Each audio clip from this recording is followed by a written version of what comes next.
Hey guys, welcome back to According To. I'm Megan. And I'm Ciera. Today we are back with another No Stupid Questions Reddit episode. If you are new to the podcast or haven't heard one of our Reddit episodes, basically there are a handful of subreddits that Megan and I like to go on, including No Stupid Questions, Unpopular Opinions, or Am I the A-Hole?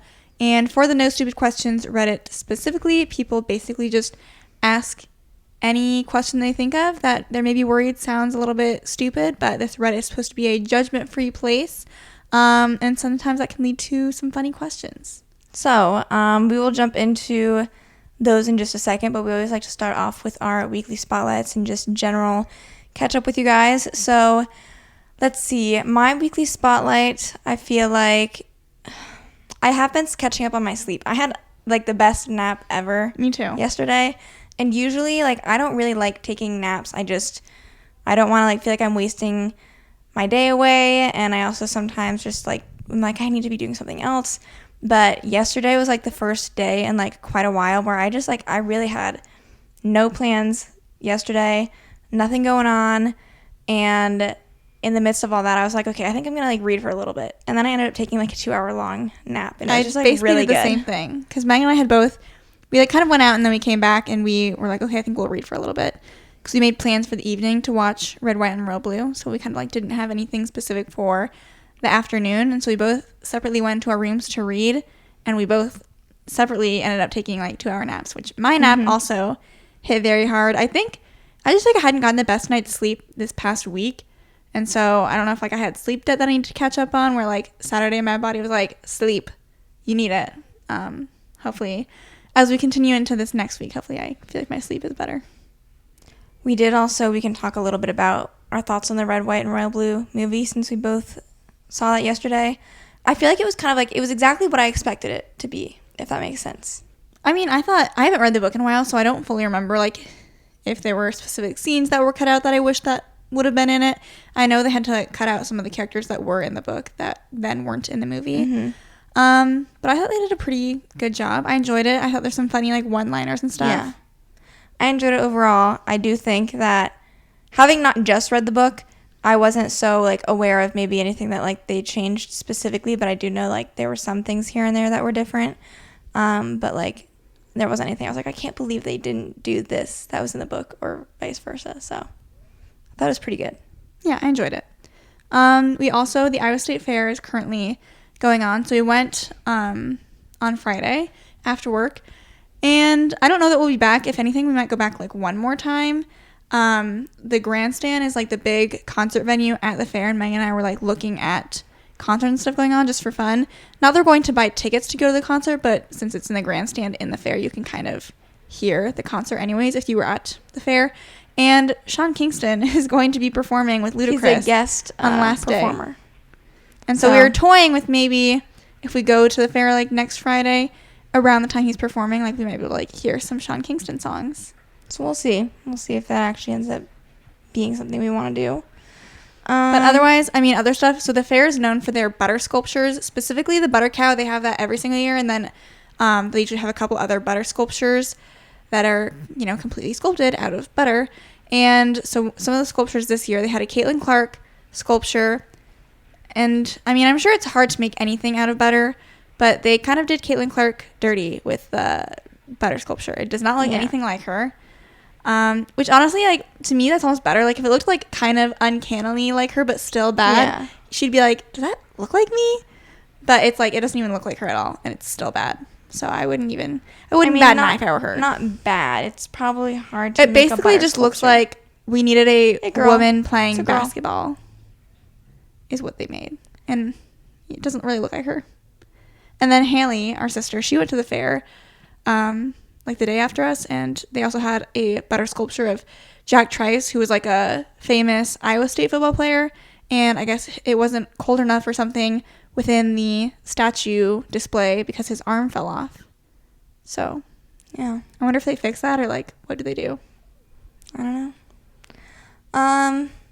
Any other highlights? I feel like I'm still reading Box in the Woods. I don't even know if I technically picked what my next book was since we last recorded, but that's what I'm reading right now. I'm like 60 pages into it, so I'm not like super far into it, but I haven't done a whole lot of reading this weekend. Yeah, I'm still reading The Right Move. I was going to read yesterday, and then I just fell asleep for 2 hours. But I'm slowly working my way through it. Hopefully I can finish it within the next couple days.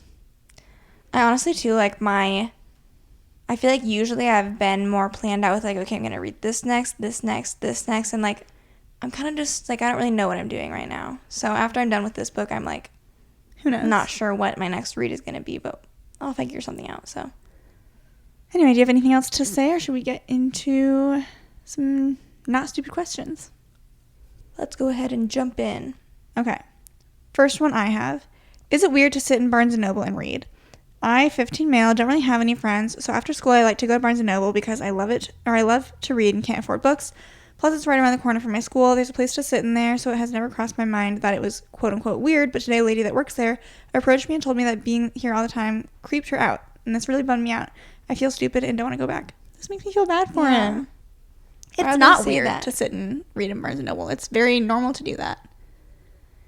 I feel like that's kind of like a typical thing that people might do. I literally had on my summer bucket list, which I have yet to do, if I'm going to do this at any point, that one of my goals that I wanted to do was like go to Barnes & Noble, pick out obviously a short book, and like read the whole thing there in one sitting. Especially like if they have a cafe and stuff there too, like you're meant to sit there for a while. Kind of invites you to like sit a spell. And so it's not weird to do that. Let me look at some of the comments. It's also weird that the person that works there would go up to say that it creeped her out. Someone said, that's not weird at all. Reading in a comfy chair at the big corporate bookstore has been a promotional feature of shopping at Barnes & Noble since always. They have couches and chairs there for a reason. Everyone's saying that he should go complain about the worker. Have you ever sat down in Barnes & Noble to like read for any prolonged period of time? I don't think like for a prolonged period of time, no. I don't think I have either. Not that I like wouldn't. Well, it's like kind of like the same vibe as I would go there to study for a couple hours at a time. What's the difference between being there to study or being there to read? True. So you do you, go to whatever Barnes & Noble you want and sit and read. Like some people think it's weird that you're like not buying the book, and it's like, well, you're not doing anything wrong as long as you don't ruin the book. You're not leaving the store. You're allowed to like pick it up, look at it, whatever. They don't say how long you can do it. Yeah. You can look at the whole book and then put it back. This one is, do you ever get so mad you start laughing uncontrollably? I just got the most angry I have ever been in my entire life, and instead of hurting someone or destroying something, I just started laughing hysterically for the next 20 minutes or so. Nothing was funny, I just couldn't stop laughing. I think there's a threshold for how angry a human can get before they start acting crazy. I laughed my head off with tears running down my face for about 20 minutes straight because I was that mad. Has anyone else had this happen? I can't say that that's happened to me. Imagining this in my head is so funny. It'd also be like a little off-putting if you were like with someone who was like getting angry and like upset, and then all of a sudden like they just start. I feel like there has to be like a threshold of like disbelief that you come across when it's like you're so angry that you like almost can't believe it, and then like that disbelief turns into just like it's funny how unbelievable what's the that definition is. Of like humor? It's like look it up. Well, do you know what I'm talking about? Class. There's like when the expectation doesn't meet. Oh, like what makes something funny? Yeah. Yeah, it's like the expectation. Technically, something that's supposed to be funny is when like expectation and reality do not meet. So there's like this. It's an unexpected thing that happens.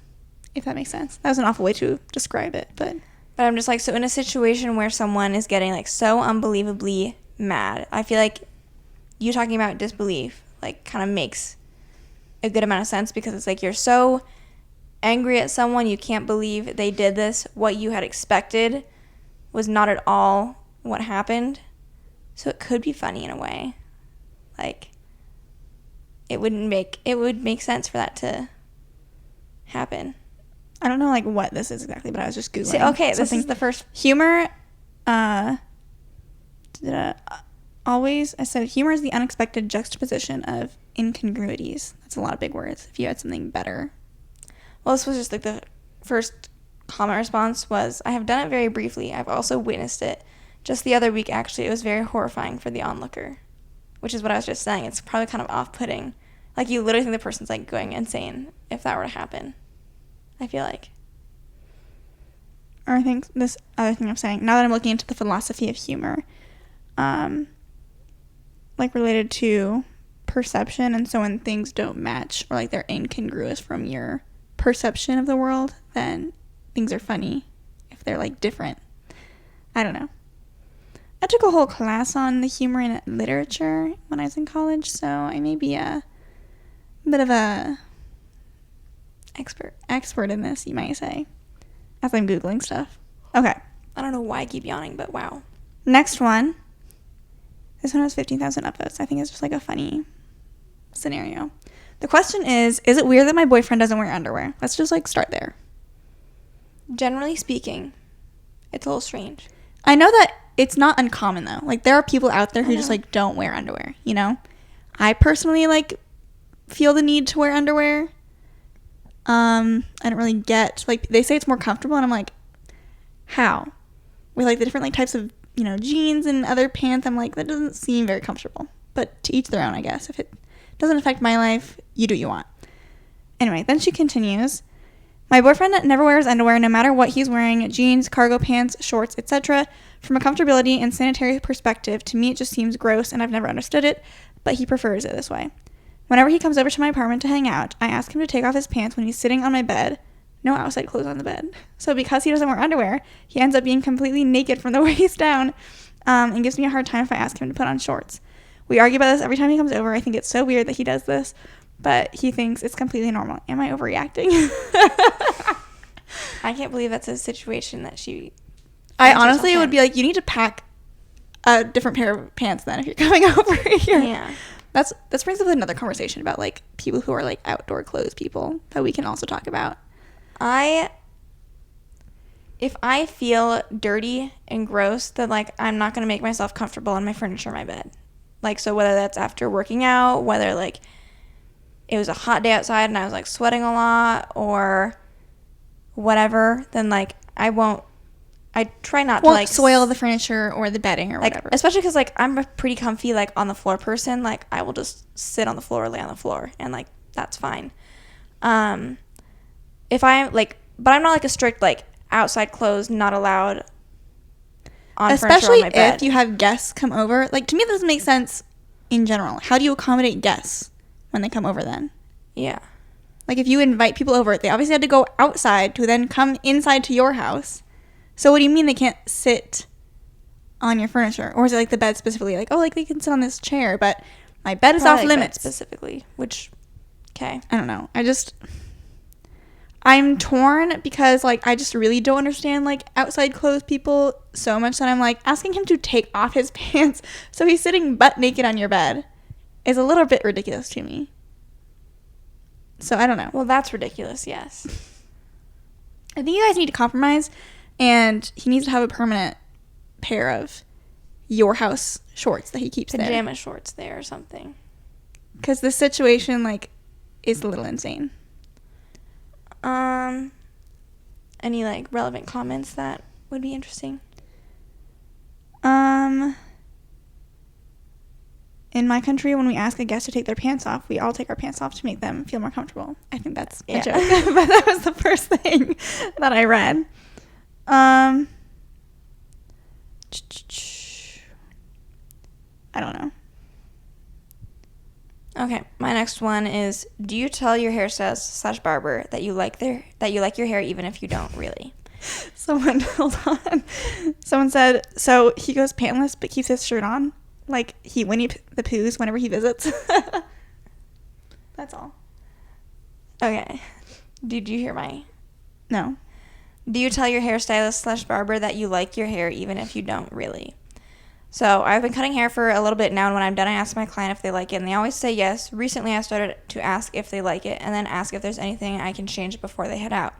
I am amazed at how many times they say they like it, but when I use my follow-up question, I will get a few finishing requests, like, can you take more of the weight out? Can you soften up my bangs? Do more intense face framing? So I'm just confused, because if I didn't follow up, they would just have left, even though there are things that with the cut that they were not totally happy with. I relate to this because people don't want to, A, be more of a burden, and then B, like, say that you did, like, a bad job at your profession. I feel like it's not even like a bad It's job. a mix, too, of, like, I think sometimes people themselves are kind of, like, so indecisive of, like, what exactly they want or what they're going for. So even if there's, like, maybe things that are, like, maybe, like, if they would, like, do this, like, I'd kind of be okay with them doing that. They also maybe don't know, like, the best way to word what it is exactly they're looking for. So they might kind of be like, I don't really know how to ask for or critique what it is that you're doing. Or sometimes, too, like, especially when I had, like, my side swept bangs in middle school. Not that it's, like, the hardest thing ever to cut bangs, but, like, I feel like I didn't fully know what I was, like, wanting or looking for. Or, like, sometimes, like, they would start cutting them and, like, they'd make me nervous. And then, like, I didn't necessarily want to ask more of them, you know, to, like, make it possibly worse. So I think it's a mix of that. I also think if people are generally happy with what you gave them, they're not going to, like, go out of their way to, like, nitpick little things. Especially, like, then, like, if you say, like, okay, like, it's all done, like, does everything look good? If you just say that, and they're like, okay, maybe they're, like, out of time, like, that's all we have time for. It looks, like, pretty okay, like, I can leave right now and be fine. Versus when you add the follow-up question, you're implying you have more time. You give them the actual, like, opportunity to say, like, oh, I would, like, can you do this, this, and this? Like, it doesn't fully make sense, but, like, it's what most humans do. Like, when I finish getting a haircut, I mean, it usually always looks good, where I'm like, okay, yeah, like, looks good, I can leave. But if they were to say, like, oh, like, otherwise I could, like, you know, shorten, like, the face room piece a little bit, I'm like, you know what, do that. Or, like, you know. You have a vision. Follow it. So, not that that's necessarily me contributing, like, something that I was thinking myself, but sometimes I'm like, you know what, yeah, do a little bit more. But I don't think it's weird. It's annoying for a hairstylist, I'm sure, because they're like, well, it's my job to make your hair look the way you want it to, so if you leave before I can do that, then I'm not doing my job. But a lot of people are just saying, like, I'm just gonna leave because I don't want to, like, make anyone feel bad. Or, like, most people are saying, like, if they're generally like, okay, I can go home and, like, fix this myself or, like, style it and kind of make it how I want it. Sometimes people have to, like, sit with it for a little bit, and then, like, Yeah. they'll figure out what they need to do. Yeah. Okay. Someone asked, should I keep reminding my grandfather that his wife has already passed away? My grandfather has Alzheimer's, and every time we are going for a walk, he is always in a rush because he thinks my grandmother is waiting for him at home, even though she has passed away 5 years ago. Every time we remind him of this, he gets sad, but naturally 10 minutes later, he comes back to the same concern. Would it be the worst thing to play along, or should I keep telling him the truth? As someone who frequently works with patients who have dementia, I find the best thing is to Keep spirits redirect where you're not necessarily lying to them if you can't avoid it. Like, sometimes you do go along with what they're saying, and, like, that's the easiest situation. But, like, clearly it's not sticking. Like, you telling every single time, like, by correcting and telling the truth, like, isn't doing anything. So I always think it's more helpful to just, like, redirect to something else. So, like, a lot of times when it's something like that or related to family, like, oh, like, so-and-so is going to come visit or whatever, I often will take the approach of, like, oh, like, they haven't come yet, or, like, they're visiting later today, or whatever related to that, like, if I can. And then, again, just try to keep redirecting to, like, keep them present in the moment, or, like, maybe, like, hey, like, come, like, work with me a little bit. Specific to, you know, me wanting to do therapy with them. Yeah. I think that with people who have dementia and Alzheimer's, you often just need to, like, enter into their reality with them, because you're not going to change their reality. Like, you telling him every 10 minutes that his wife has passed away, he's not going to retain that. And so is it worth him being sad about it, like, repeatedly over and over and over again, when, like, that's, you could just, like, enter into his reality. I don't think it's, like, the biggest thing, like, the biggest issue in the world if you, like, play into that white lie of, like, oh, like, she said, like, we can take all the time we need to, like, for this walk. Like, you know what I mean? Just, like, trying to redirect, like you said, so that he's engaged in whatever activity that you're currently doing. Because, like, they're going to keep perseverating on the thing that they're concerned about, or, like, wanting to know So about if that. he's So you kind of have to, like, address about, like, that oh, like, a my little wife bit. needs me home now. And you'd be like, you know what? I talked to her before we left. She said we can take all the time we need on this walk. And then you're, like, still addressing his concern, but, like, still keeping him in the moment of, like, okay, now he can say, okay, like, we can, like, continue on this walk then. And so To me, you just have to appease like whatever they're perseverating on by like redirecting, or like I don't think it's worth the sadness that the truth provides. Yeah. And sometimes too, like, depending on the situation, like, even if you try redirecting, like, sometimes they still get stuck in, like, they won't leave that situation alone. So it doesn't always, like, help either way. Like, they might just keep running in circles around that same thing. But, yeah. Some of the comments that I'm seeing, someone said, according to the book, The 36-Hour Day, instead of adhering to logic, which will probably make for an uncomfortable few minutes, just go with the feeling. See if you can bump the conversation along with a question like, what's she going to say if you're late? No need to make Grandpa upset. I've never heard of that book, The 36-Hour Day. I wonder if that's about dementia or Alzheimer's and dealing with that. The 36-Hour Day is a family guide to caring for people who have Alzheimer's disease, other dementia, and memory loss. Interesting. It has a 4.3 on Goodreads. Add that to your TBR. Or someone's like, other things that you could say would be like, oh, like, where do you think she is? And just like engaging them in other ways.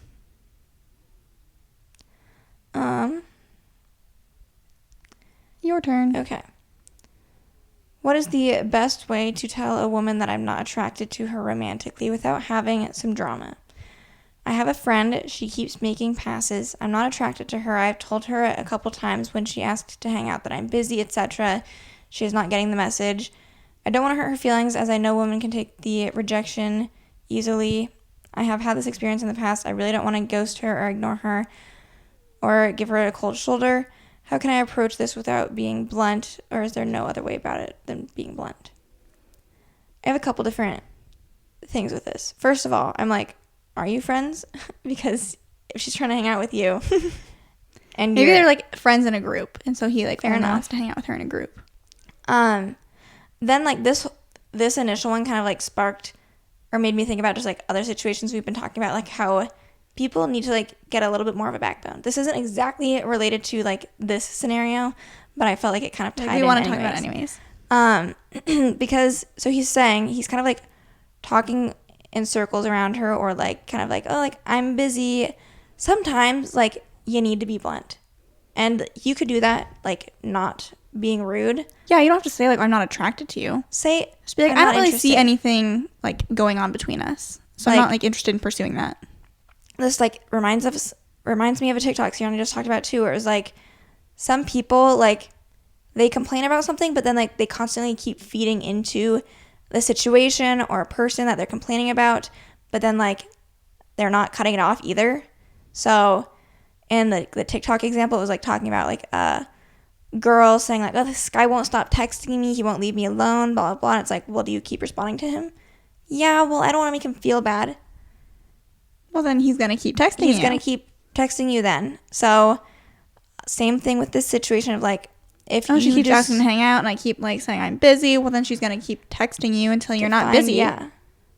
So you need to stop using that excuse and say, you know what? I don't like see us hanging out like one-on-one.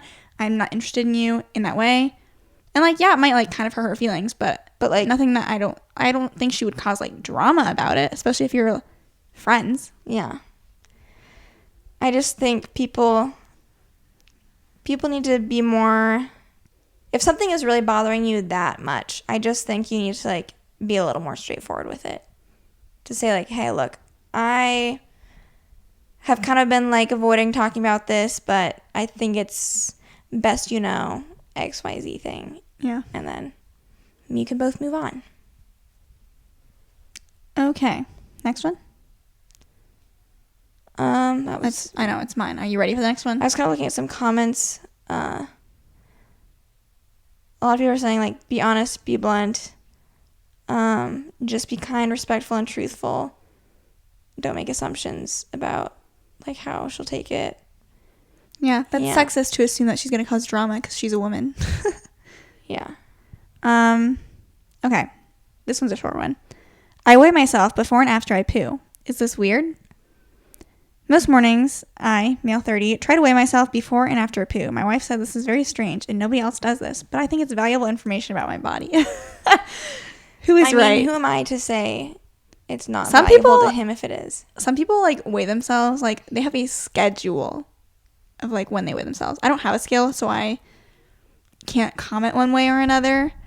I suppose if it's valuable to you, like no harm, no foul. It's Yeah. not hurting anyone. is it weird? I don't know. I mean, like the net knowledge you gain, I guess, is like how much you pooped. That's kind of weird to like need that information, but I don't know. Whatever. Some people really like, Works. especially like the older you get, some people really like to keep track of their bowels. I wouldn't consider 30 old and like necessary to do that. But maybe it's like setting it for success as you age. I don't know. It's an interesting one. Someone commented, they said, I prefer to poop directly on the scale. Whatever works. Here's an interesting one. Okay. Is business casual always collared shirts?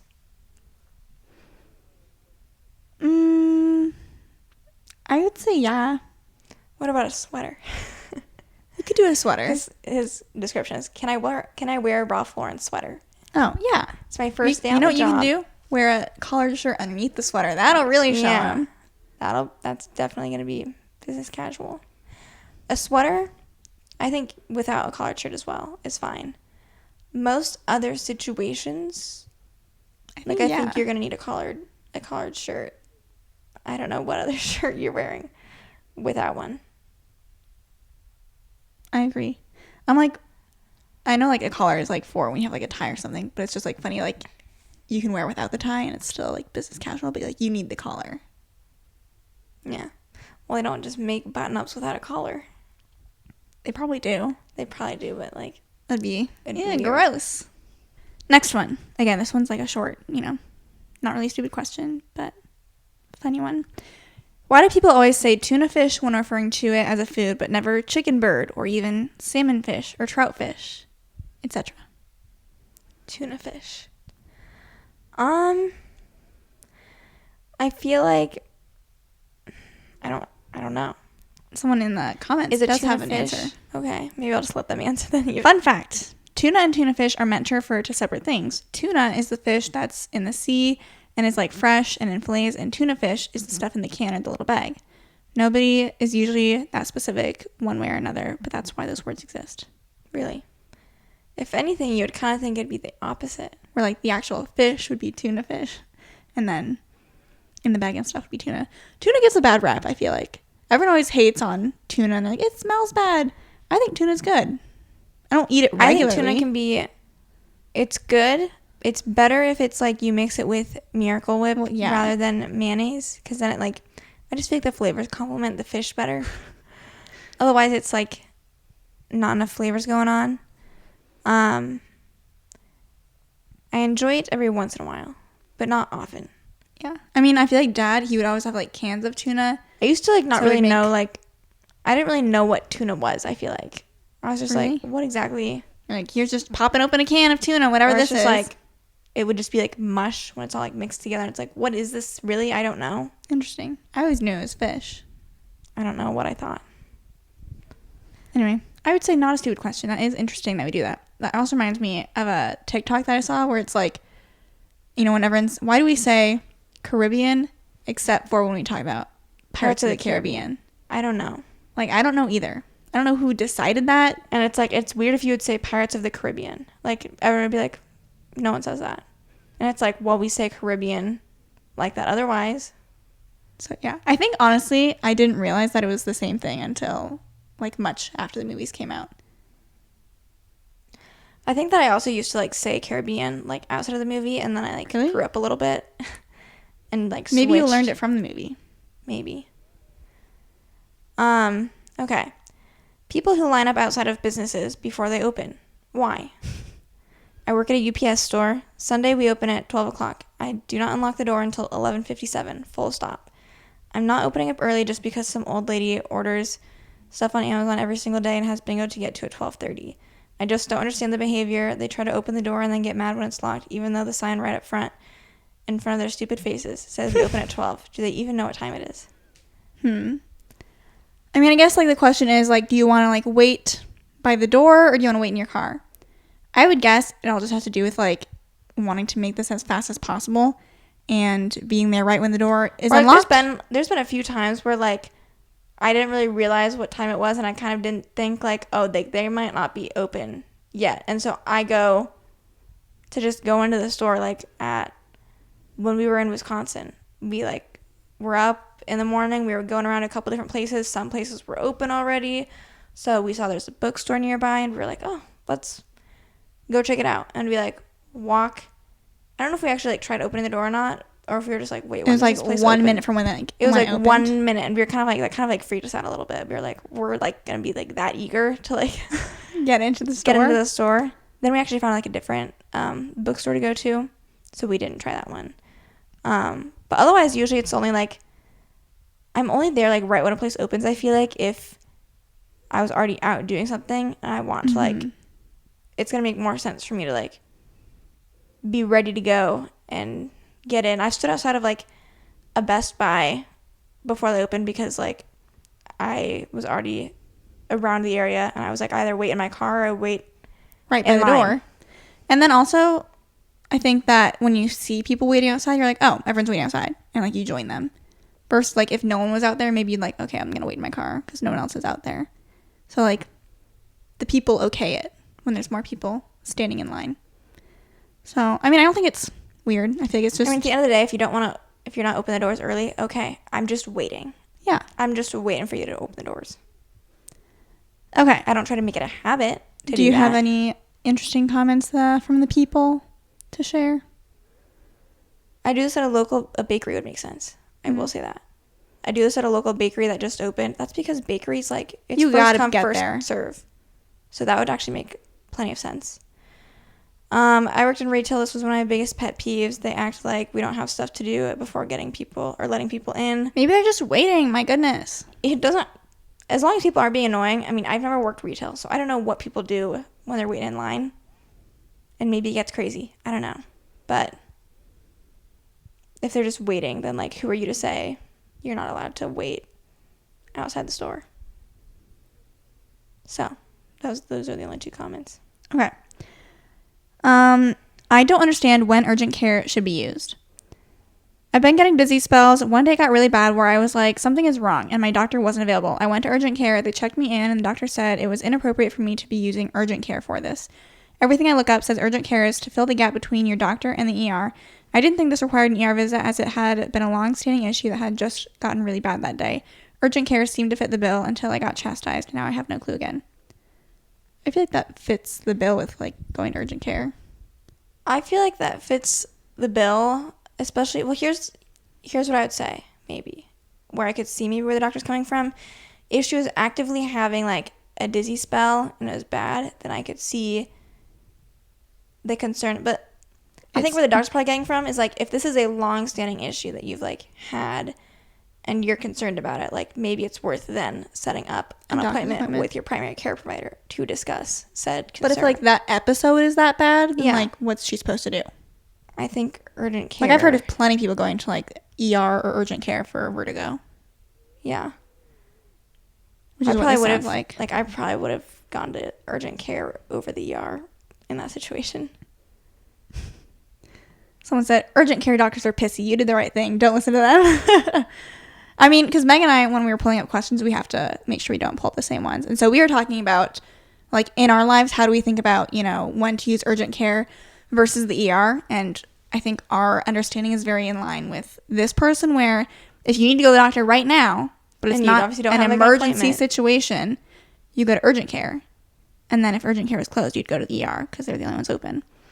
But generally, it's to fill the gap of, like, I don't have an appointment, but I need to see a doctor right now. Mm-hmm. I guess, like, I don't know what, like, a quick care equivalent would be, but even then, like, a vertigo thing, I would imagine you wouldn't go to, like, some quick checkup place. Well, you know what I mean? Urgent care. Like, when we had, like, the Iowa quick care stuff, like, what is that thing? That's what I was just wondering. Can you go to places that are, like, not quote unquote urgent care for, like, an unscheduled appointment? Because you maybe could, but I don't really know. I don't know. I mean, I know there's a thing in Iowa City, but I don't know, like, where I would go for that in Des Moines. I'd be like, where's urgent care? True, because it's usually designated as urgent care and not just like walk-in appointments. Maybe that's the thing to look up. When I was in Cedar Rapids, when I like fell down the stairs, I was like, am I gonna have to like drive myself to like urgent care or something right now? I didn't, obviously, because I didn't feel like anything was broken. But I mean, honestly, with how late it was, I probably would have had to have gone to the emergency room, and then it would have been funny because I would have gone to the emergency room at the hospital that I was having my clinical at. So I would have been like, I'll be here tomorrow. Okay, what's the difference between urgent care and walk-in clinics? The urgency of the situation. Well, okay. This is like a specific place, but I'll just assume that hopefully it's the same among places. Though our name is, whatever, I won't shout them out, blank urgent care, when describing our services to a community, we often refer to our facilities as walk-in clinics. A walk-in clinic is a term typically used for a facility that provides more affordable options for basic medical care than an emergency room. Walk-in clinics, sometimes referred to as a retail clinic, are often found near retailers or pharmacies, blah, blah, blah. Often used for non-threatening conditions. Urgent care is very similar to a walk-in clinic, but with additional capabilities. Urgent care centers are able to treat more serious, though still non-life-threatening illnesses or injuries. So I feel like they're kind of essentially the same thing. Okay, good to know. You know what's interesting? At the place that I have PRN stuff at, even though they're not like a typical hospital, because they have like hospital in their name, and people could like, if they're having a medical emergency, like end up going to them because it's like a hospital, they have to have like a triage room to be able to like do stuff. Interesting. Even though like they're not a regular hospital. They'd be like, we need to get an ambulance to get you out of here, but we can kind of triage you, I guess. Interesting. Okay. This was my last one. Ciera had a few more. Right? Do you have two more? I have 3 more. Okay. Supersetting in a gym with limited machines. Hello all. Just wondering if I'm the a-hole for calling out a guy at the gym. The gym has limited machines, and he was using the only leg press and hack squat machines at the same time. Obviously, I asked how many sets he had left. Mind you, I was thinking he was only on the leg press, and he told me I went 2 of 8 on both of these. I was flabbergasted. 2 of 8? I was flabbergasted, so I was like, can I jump in with you? He was like, nah, I like to train alone. I told him, unless you own the gym, I'd be like, I'm not training with you, buddy. You can't hold machines hostage. All he did was shrug. So I went to the front counter, and they told him either free a machine, allow me to work with him, or leave. Not usually the go tell the teacher type, but I thought it would teach him something. He ended up leaving, so I wanted to know if I was the bad guy. Thank you. No. I am very, you're not the bad guy. very, very, very against people using 2 machines at the same time. I never, ever think that's okay. Unless, like, the gym is so empty, you're shocked at how empty it is. It's more so, I don't like it either, and I wouldn't do it. I think the closer in proximity the machines are to one another, the more okay it gets. But then you always have to be willing to, like, let someone bump in with you if you're taking 2 machines. Sure. I think a better way to go about it is to, like, superset a machine with something non-machine.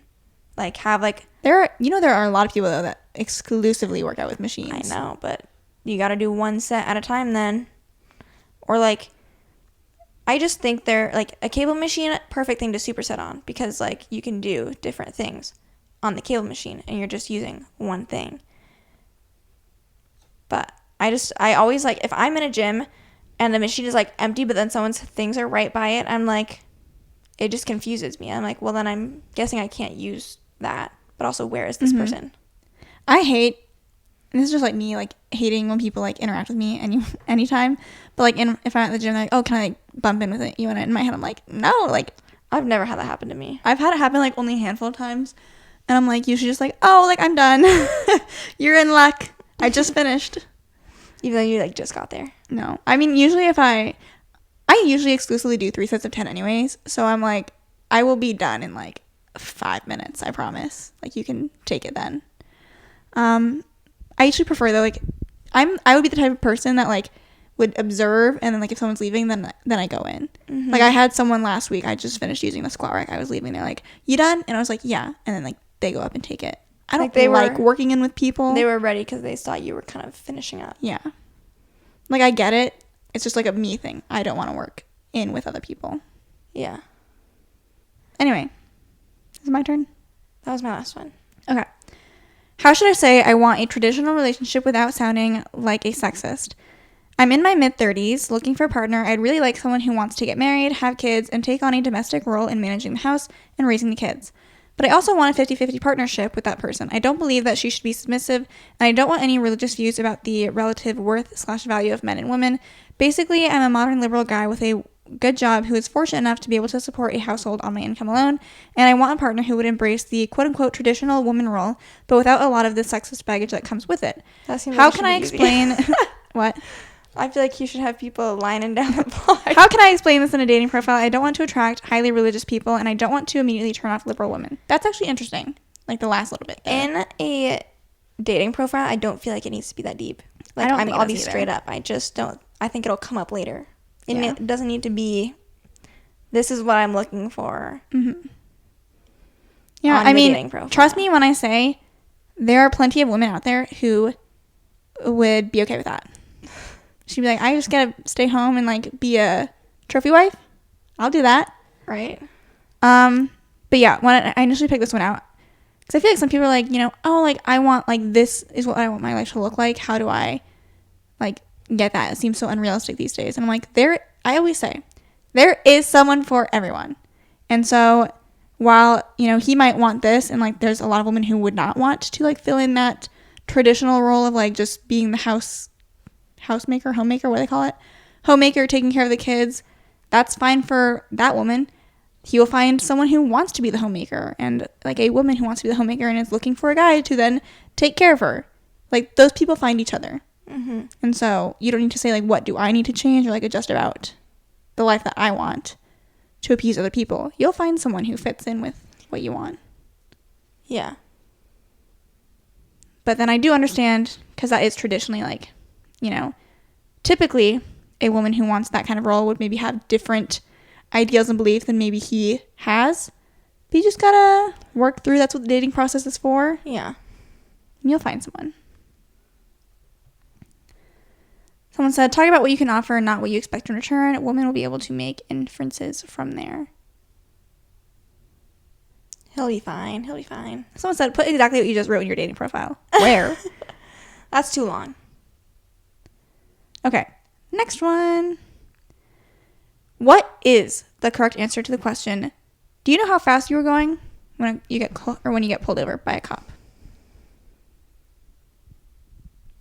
I feel like how else are they supposed to start? I've never been pulled over. So, and you still haven't been pulled over either, right? Still. No. So, I mean, I wouldn't know how to answer this question. I do know you're not supposed to admit, like, if you were going over, you're not supposed to be like, oh, yeah, I was going, like, 5 over. Because then they're like, boom, ticket. So, I don't know. I don't even know what I'd say. I was following the flow of traffic. I was just following the flow of traffic. That's a funny one. I don't know. I feel like, honestly, I'd be like, no. I would be too, like, stunned and not know what to say. No, but I'm sure you're going to tell me. No, but I imagine you have a reason for pulling me over. Don't admit that Don't say either. that. Don't say that. Never. Never admit fault. Yeah. Let's see what the comments say. They're probably smarter than us. So this says they're asking you to self-incriminate for speeding. Just say you were going with the flow of traffic. Oh my God. I'm a lawyer. You looked at this one before me. Interesting. I mean, I've heard that before, so it's not like you just like created that, but. Well, it's interesting. Like, if you genuinely are going with the flow of traffic, like, what makes them pull you over versus someone else? There's a couple places, like, when I'm driving to work where, like, the speed changes, like, for only, like, short distances, like, between. So it's, like, fast before, fast after. And you have to be, like, careful of, like, speed traps because, like, that's where they like to hang out. But, so usually, like, I'm pretty conscious of, like, my speed when I'm driving those places. But it's always, like, if there's someone who's, like, just flying right by me, I'm kind of like, okay, well, they'd be pulling them over before they pulled me over. So as long as I'm going slower than them. That was all I had. Someone said, according to this little thing, point to the dashboard, the speed limit. I don't know. Yeah, never self-incriminate. That is the main answer. but also probably don't lie either. Last one. Why do people feel the need to have an opinion on the amount of furniture some men put in their houses or apartments? I see online that it's common for people to make jokes about men having setups in their homes, setups like having just a TV, couch, and a bed. My question here is, why do people care about it, though? If they don't like how someone set up their home, then they shouldn't go inside. I just don't understand why this is an opinion in the first place. Where do people feel the need to comment on the amount of furniture a person has, or men in this case? People like to talk. It's mostly just like the joke of, since we're talking about men specifically, it's like a very man thing, a straight man thing, to just like have the bare necessities and not like worry about his like other stuff related to his living situation. Like they're not there to decorate. They're not there to fill in the space with like, oh, like this would look nice here, or anything like that. You hear about, you know, guys not having headboards. It's like a big thing of like, oh, if he's got a headboard, you gotta walk him down because like he's put together. He's got a headboard. And so I feel like part of it's just funny. And I mean, I feel like a lot of guys get like the joke too. So I don't know. Like it's just more common for women to like have this vision of what their space is going to look like and then like try and achieve it. Obviously, sometimes guys might say that's spending so much money that like I wouldn't want to spend. And they can say that if they want to. Fair enough. But I think it's just like a woman would typically like walk in and be like, so this is how you live. And they're like, I couldn't do that. So let's look at some of the comments. There's only a couple. Someone said it's just a joke at this point based on observation. Most men don't decorate and have very simple setups. It's just funny. It's a joke / meme. It's not that deep. So basically what we were saying. You know what's funny? Not that deep. Because we've had a couple times now where we've said something and then we read the comments and we're like, oh my God, we just said that. Megan and I have been doing that a lot, just like within our personal lives, where like we've been joking. We're two girls, one brain. We always do though. So Ciera says that a lot too. Two girls, one brain. I can't even think of like a. Well, I was like gonna be like it was true at one point, but I actually don't know. No, we probably had different brains. Yeah. I don't know how. I don't know the whole process. Yeah, of becoming one, becoming two. I don't know at what point that happens. I don't either. But we think and say a lot of the same things. It's always funny. It's funny when people that like, let's say, don't know both of us, or like they're asking about like being a twin, and I think a lot of times people try to like make being a twin like bigger than it is. Is that what you're saying? No, I'm saying like I think sometimes people really try to and I am grateful for these people, but like I've had a couple people recently I feel like kind of say like, oh, like, well, you're twins, but you're both different people, and like you're both like, you like different things, and they're kind of emphasizing like the differences between us, and I'm like, thank you, but also I'm like, we are also really similar though. Yeah. Like we really are. Yeah. Oh my God, thank you so much like for recognizing my individualism and like really promoting like me as a person. However, we do the same things like most of the time. But thank you for that. But like we choose to do those same things separately today. We could. We can talk about brunch a little bit if you want to. Sure. I'm just like, how much time do we have left? We got time. So we went to brunch today with our dad and then Haley, and Henry, of course, was there. He didn't say much, but he was there. And I guess I don't know like what I want to talk about specifically, but we just had a lot of fun time with gossip, and I feel like you'd have to like dive into like. I know. Specific I was gonna say, and then I was like, maybe I shouldn't share that, so I won't. Our dad just like words things. I can so say funny. this because Haley listened to our episode about like, oh, like where's my boyfriend at, and so Haley was like, you know, in some ways trying to like help us out a little bit, and then like our dad was also there, and so he was like sharing his insight, and Megan and I were just saying, you know, like it's just hard for us to like really give someone a fair shot if we're like not initially attracted to them, and obviously like, you know, if Haley's trying to like, you know, find someone for us, she's like sending a picture of like whoever, and it's like they're not bad looking. I just like don't know if it's like my is that target audience, and then our dad is just like making me laugh too, trying to be like, we guys have to be like open-minded and like blah blah blah.